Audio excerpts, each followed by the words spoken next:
Salut, c'est Pierre Martin. Sur cette chaîne, je partage ma passion pour les voitures avec des essais, des astuces et des conseils d'entretien.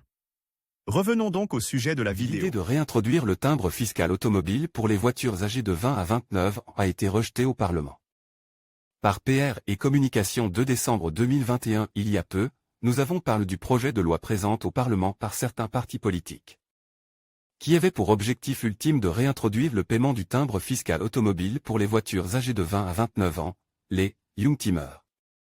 Aujourd'hui, tous les passionnés et collectionneurs peuvent pousser un soupir de soulagement, car la motion a été rejetée et le système actuel d'exonération du paiement de la taxe sur la propriété pour les voitures historiques et de collection de plus de 20 ans a été confirmé. L'amendement 7.0 20 à la loi budgétaire est donc tombe. La joie des clubs et de l'ASI. Suite à ce rejet, les collectionneurs et les différents clubs dédiés aux voitures de plus de 20 ans, ainsi que l'ASI, Automoto Club Storico Italiano, se sont réjouis.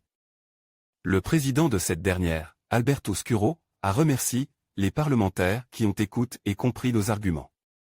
En effet, l'association a présenté son opposition à la proposition en invoquant des raisons historiques et culturelles, les mêmes qui ont été utilisées pour soutenir les batailles qui ont conduit à l'actuel régime fiscal pour les Youngtimers, introduit en 2019. C'est-à-dire pour éviter la perte de génération de véhicules qui représentent un patrimoine historique et que les campagnes de mise à la casse sont déjà décimées. La note de l'ASI.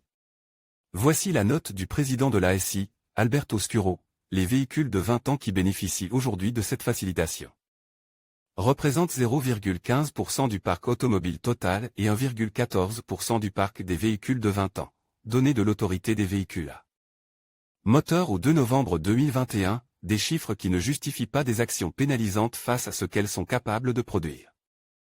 En termes de développement culturel, touristique et économique, en générant des scénarios d'emploi très importants pour les générations à venir. Défaite des écologistes. Le projet de loi discuté au Parlement avait un objectif écologique clair. Afin d'obtenir de meilleurs résultats dans la lutte contre la pollution, la circulation des voitures les plus anciennes et les plus polluantes était strictement interdite dans les grandes villes. Réintroduire la vignette pour les voitures de plus de 20 ans, c'est décourager la poursuite de leur circulation et favoriser le renouvellement du parc automobile. Les institutions ont toujours craint que la vignette réduite de moitié pour les voitures de plus de 20 ans ne soit un expédient potentiel. Pour réduire la taxation des voitures considérées comme plus anciennes que les voitures historiques, même si les conditions d'obtention du certificat passent par l'inscription dans des registres qui doivent également démontrer l'intérêt historique réel du modèle en question et son état de conservation.